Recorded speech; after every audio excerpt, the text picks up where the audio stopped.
Hey Beans, I know that you've already read the title and I promised that we'll get to it, but I just wanted to go over a raw reaction of the entire Super Mario Bros. 35th Anniversary Nintendo Direct that happened earlier today and kind of just get this video out as quickly as possible with just some initial thoughts. So we'll get right into it. The first thing I wanted to talk about was the Game & Watch Game Boy kind of thing that they came out with. This is, like I said, pretty much a Game Boy that just has ROMs of Super Mario Bros. 1 and 2. The Lost Levels, not the greatest game of the year every year, Super Mario Bros. 2. It also has a singular Game & Watch game where you play as Mario and you're juggling balls. I'm not excited for this at all.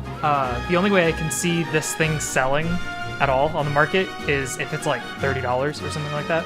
The ROMs at this point have close to no value because just like Skyrim, you can play Super Mario Bros. 1 on pretty much anything, like your toaster, your Apple Watch, anything at this point that has a screen can play Super Mario Bros. 1. I can definitely see a lot of parents giving this to their really young kids as Christmas gifts, especially since it comes out November 13th. Super Mario 3D World looks pretty cool. I actually really enjoyed 3D World when it came out on the Wii U. My sister and I used to play it a bunch, and it was pretty much the only game she played with me after childhood. This kind of signals, like, truly that this is like the end of the Wii U. Like, there's nothing else on the Wii U that's even worth turning it on for. I'm also gonna say that the trailer was extremely impressive. The music and the shots brought back a lot of nostalgia, and they're adding Bowser's Fury, which is some sort of DLC that they teased. It doesn't release until February 21st, though, so I'm not holding my breath for this one. I'm not sure if I'm going to buy it when it comes out. I think they announced this one a little too early, just to have it as part of the Direct. Okay, Super Mario 35. I think this is actually kind of hilarious. Riding the coattails of Tetris 99, I think only someone on heavy drugs could imagine something like this. As the Super Mario Bros. 1 Battle Royale, where it goes to old levels, and when you defeat enemies, it sends it to another person's screen. Like Tetris, the Tetris Battle Royale was already one really weird concept, but making it a platformer Battle Royale, kind of like how Fall Guys is in a very loose sense, instead of a puzzle fighter, which is a very traditional thing that's been around for a very long time, is pretty goofy, and I like it. I think it's gonna be fun. Tetris 99 really only became as popular as it did because it was free for Nintendo Online members. I have access to a Nintendo Online membership, so I'm probably gonna play it, and this is the only reason I'm gonna play Super Mario 35 is because it's gonna be free for me. They did mention at the end of this trailer that it's only available until the end of March. Only having a game out for 6 months is really weird, but my guess is there's probably gonna be some physical release of something much bigger that includes Super Mario Bros. 35.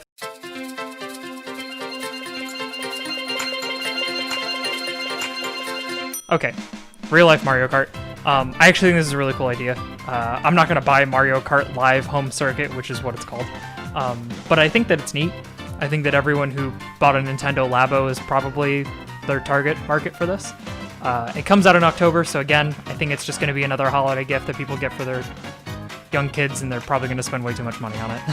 I think the idea of setting up a course in your home is really neat, but you could have accomplished this with a course builder like Mario Maker or Smash Ultimate and not rely on families to kind of have like ample living space to set up these things where 1 or 2 go-karts is just going to be driving around. I think having Mario Kart in your home and having it like custom tailored to like your specific wants in the area of your home in which you design is really cool.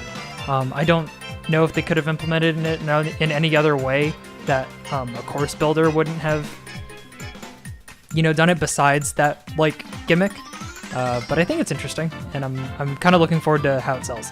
I think it's going to result in a lot of broken furniture, kids getting trouble for like ramming the carts into things like people, and probably even pets chasing them as toys, thinking that it's a toy for them.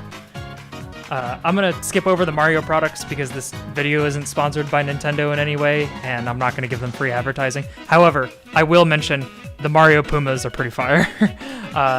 These things are pretty gas. I might just get them just for the bit. I already own the Mario-themed vans that I bought over in Europe back in like 2015. I'll have a picture of me with them in a second. And, you know, so I might as well, right?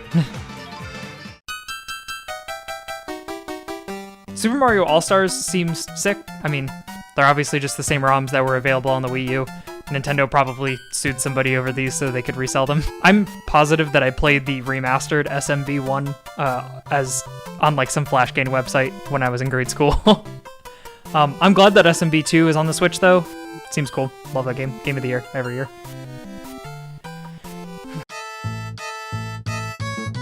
Super Mario 64 on the Switch, baby. This is something we've been asking for a really long time. The most important part of the trailer is just at the very end. When he throws Bowser, Mario says bye-bye instead of so long, gay Bowser. I'll play it for you right now. Bye-bye. So this voice line is used in the Shindo release of Super Mario 64. The Shindo release has two important features. The first one is obviously they changed so long, gay Bowser to bye-bye. What's the other feature, you might ask? Well, there's a speed cap on moving backwards in the Shindo release. And what that means is that there's no Blj'S. The Shindo release is infamous for having a specific speed cap going backwards.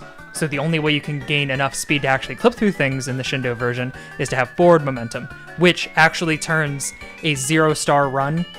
It makes it impossible in SM64.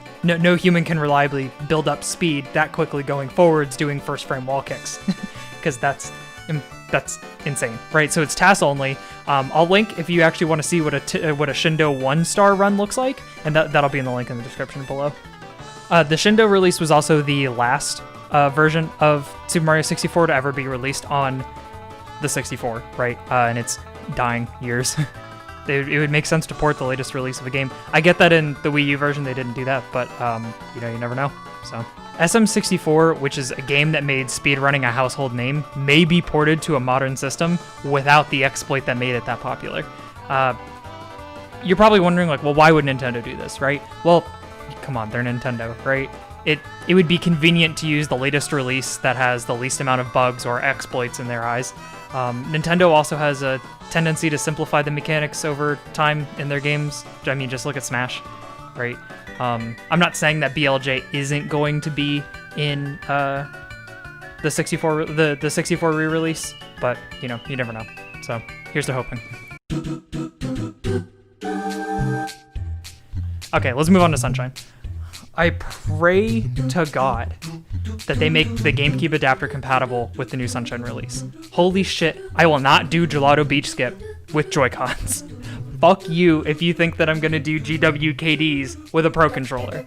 I will not run this game seriously if I can't use a GameCube controller. I will definitely risk the health of my hands again to play on a GameCube controller, and not my 3-year-old Joy-Cons that have so much drift that I can't play Animal Crossing or an RPG or even fucking navigate the home screen with. You're out of your gourd if you think that I'm gonna play on anything other than like my off-brand Pro Controller that feels better or my actual GameCube controller. If there is no GameCube controller compatibility, and if they happen to patch anything out of it, like specific things with collision, that makes certain skips impossible or stuff like that, I'm not going to bother with it. I'm just going to stick to my GameCube. So again, all I'm hoping for is that this is a port with HD textures, and that's it. Please don't build in lag. Don't give me buffer. Please don't give me ultimate buffer system. I don't want that. Don't take away the way that Mario collides with things. I mean, just naming things off the top of my head, they're going to be affected by fucked up collision. No more Gelato Beach Skip, which means you have to do all of Gelato. No more Yoshi Skip, which means you have to do levels in order. Which would change the routing of the entire run. No more Honey Skip. There's probably going to be no more Travel Skip if they mess with the game. There's going to be a lot of stuff. There's no more Banana Clip in Serena Beach. Notice that a lot of the sound effects were different when they played the last trailer. So, you know, here's to hoping that they didn't really fuck with it all that much. All I'm asking for is a clean port with no strings attached. Just port it, give me the HD texture pack. That's it. That's all I want. All I want is better screen resolution, better ratio. That's it. That's it. Please. Please don't fuck with it. Do not touch that game. Okay, on to Galaxy. I'm actually really excited about this one. I think the implementation of Joy-Cons instead of multiple Wii remotes is actually a really good thing, especially for speedrunners. Before, if you wanted to collect star bits, speedrunners would have to either have a different Wii remote, like on their lap, playing as player 2, or they would have to move, since the Wii remote and the nunchuck were connected together, they had to point it at the screen. And when you go from having a controller in your lap to moving it up to here, it kind of messes you up. I think even casual play is going to benefit between the fact that the Joy-Cons are connected with a wire, like the Wii remote and the nunchuck, especially when it comes to collecting star bits. I think it's going to be really fun. Galaxy isn't super technical, so I'm sure that I'll be content with whatever they put out. Super Mario 3D AllStars is the name of the title of it's the collection of all the 3D Mario games. It comes out September 18th, which is very soon. And the really strange thing is that it won't be available for purchase, physical or digital, after March of 2021. Similar to Mario 35. I have no idea what they're planning by stopping the sale of this game, both physically and digitally, especially when you have hit games that people have been asking for near a decade. For well over a decade. People have been asking for the remaster of... they've been asking for a Sunshine port since the Wii. People have been asking for Galaxy remakes and stuff like that. Like, we got nothing for the Wii U, essentially. So all we got later was Odyssey. So I'm happy that all of the Mario games are finally available, but it's really weird that they're stopping the sale of it at a certain point. Somebody likened the Mario collection to the Disney Vault effect, and I'm absolutely loving that comparison. This is the same company that sued a guy who made ROMs of old inaccessible games due to Nintendo, right? They tried to sue him for everything he had, and then went after his family and their assets. And then they took his code and directly stuck it into the NES Online version that they have that's free for Nintendo Switch Online people.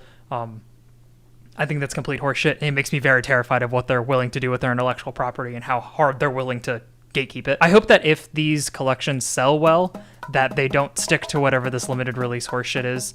I really don't want them to turn into Disney. Yeah, well, I hope you enjoyed this kind of raw reaction to the Nintendo Direct, and thanks, and I'll see you in the next one.